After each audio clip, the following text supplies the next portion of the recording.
Okay, we're going to be taking a look at Roma Victrix by Kallio and just published by Compass Games. I've only had my copy a couple of days now, so I'll tell you a few things about it. Now, I'm going to give you a couple of tips to do if you get the game before you cut it out and punch it. Um, it's a great package. Like there's 8 to 10 sheets of counters. I was doing the math to work out how many trays it would take and to sort it, things like that. There's over 1,800 counters in this game. A lot of counters. And most of those are the military units and leaders. There isn't a lot of route markers and pin and all that kind of stuff. These are mainly the military pieces to the game. So before you cut it out, you're going to want to arrange in your mind or on a piece of paper how you're going to sort it. And in a moment, I'll address the elephant in the room, the controversial thing about the colors, which is causing a bit of a stir on Board Game Geek. But I'll explain that in a minute. Now, the funny thing is, and maybe not so funny for me, I had a bit of an accident this morning when I was setting up the game. I dropped my counters, and now I have one heck of a mess to clear these up. And the way the universe is, maybe the gods are laughing. They're having a good joke here at my expense. But this may be a good thing, as I explain how you should sort these counters. Okay, so let's talk about the color controversy. Okay, everybody's going to have a different kind of sorting method, especially when you're dealing with 1,800 counters. I'll show you the method I used, and I have a couple of caveats about that, things to be aware of. Now, at first, I tried getting most of the counters into two of the standard, GMT type trays that a lot of us have. Even if you use two of these, you will not be able to sort all 1,800 counters into them. And on top of that, two trays with the mounted maps. This game weighs a ton, which is cool. You won't be able to fit it all in the box. You're going to have to use a combination of trays and baggies, as I did. Now, here in Ottawa, a year or two ago, I found these counter trays by a private manufacturer that I find is very, very good. Unfortunately, I've never been able to get more of them. I wish I could. You got 2, 4, 6, 8, 10, 12, 14 divisions. And these two side by side do fit in the box. So I can get a heck of a lot of counters into these boxes, which will fit in the tray. Now, some people might sort their counters by putting all the legions in one bag, or all the heavy infantry, or all the auxilia, or all the cavalry, and the fleets. You can do it by unit type. But I recommend you sort first by unit color, and I'll show you why. Now, there are 6 of these leader displays, and they come with 6 primary colors. And we'll get to the controversy here in a moment. So you've got green. They all share a common, they're all the same except for the color. So you've got the green banner, very distinctive, easy to see. Then you've got this red banner, again, distinctive, very easy to see. And I'm fooling around setting up one of my favorite scenarios, Caesar versus Pompey. I've got Caesar's and Pompey's forces set up there using red and green as the primary colors.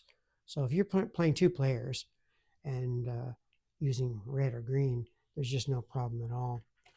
Okay, the third color they used is the light purple. No problem there at all. I actually chose purple for Caesar's forces.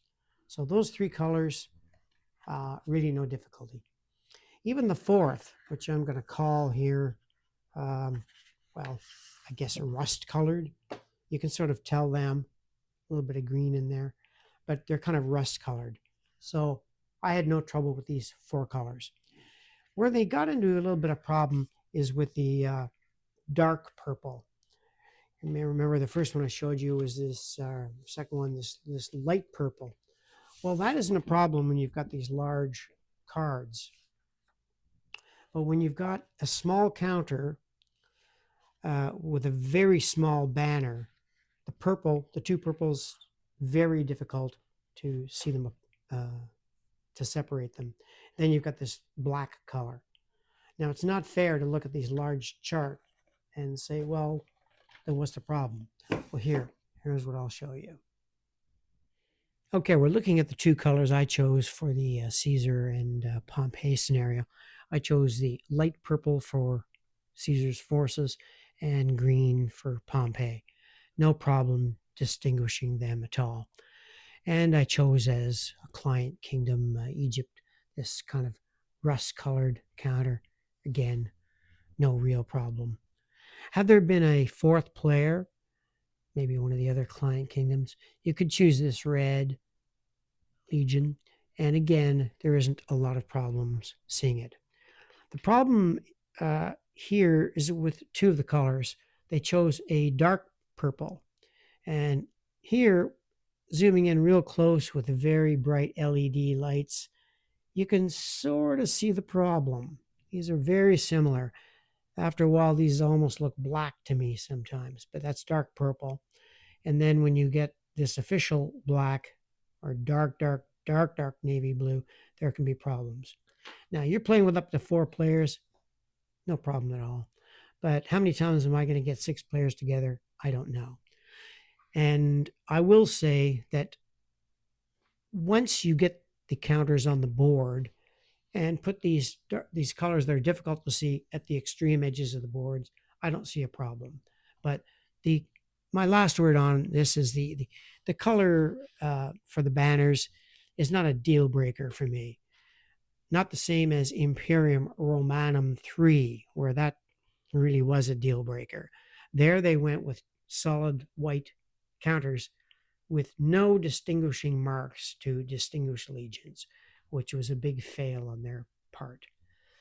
But anyway, for those who say, well, I'm not buying the game because of the colors, well, you don't know what you're missing, because this is one good package. Now let's talk about all the good things in this game.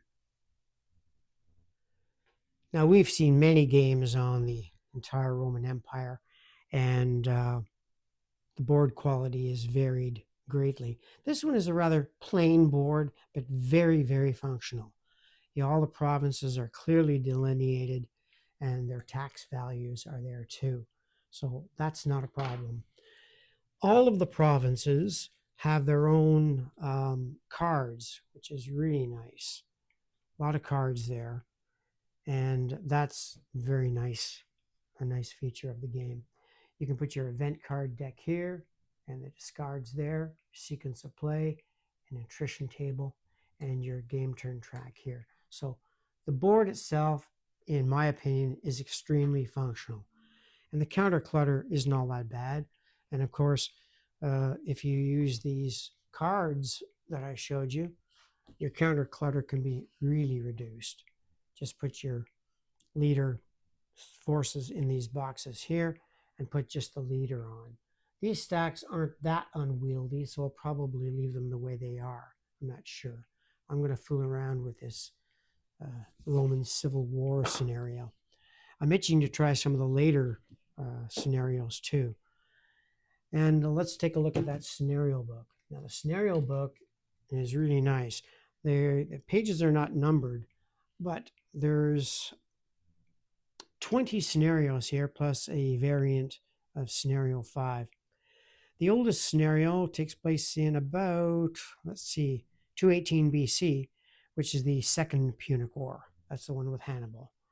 That's the most interesting of the 3 Punic Wars. The Mithridatic Wars, the First Triumvirate, one of my favorites, Caesar and Pompey. Second Triumvirate. Here's a good one for 4 players, the Year of the 4 Emperors. That covers the same ground as a game I also have called Nero. And Alaric the Goth, Theodosius the Great. So the scenarios go up to 562 AD. So you've got centuries of Roman history in this game. There's just no way I'm going to get tired of playing it scenario-wise. There's a lot of good in this package. It is illustrated. The setup seems very clean. Like I said, watch out for your sortation. You're going to have to sort these counters efficiently if you're going to set up a scenario. I'll show you how I did mine. You might come up with a more efficient method. I don't know. And like I mentioned, I had an accident this morning, so this is a mess. And it's going to be real cute trying to sort all those. Anyway, what I do recommend you do is sort by color first. So I put the purple on this line. My intention was to put the red there, and then they got mixed in, and the green, and then the rest colored here, but they all got messed up. But I generally divided them by legions in one tray, heavy infantry in another, auxiliaries in still another, and all cavalry in one, and then leaders here. That left me a tray to put in pillage markers and the fortifications. Then you can use a tray for the fleets. And there are fleets, which I really like. Now that's the method I used, not the method you necessarily have to use. Now those two colors I was telling you about, the dark purple, I just put them in a bag because those are the counters I will probably use least. And I put the other black in a baggie too. And like I said, you're going to need some baggies along with trays to fit them in that box. The garrisons, I left them as just one big generic bag right there, all colors, because the garrisons you'll sort of set up once, then be done with it. So I didn't think I needed a fine sort for that. Mileage may differ. You might have a different method. Maybe you feel that the garrisons should be separated by color. Don't know. The barbarians. I haven't set up a barbarian scenario yet, so I decided to put the barbarians just in one bag. And I've got the war bands also in just their own bag because I have not set up a barbarian scenario.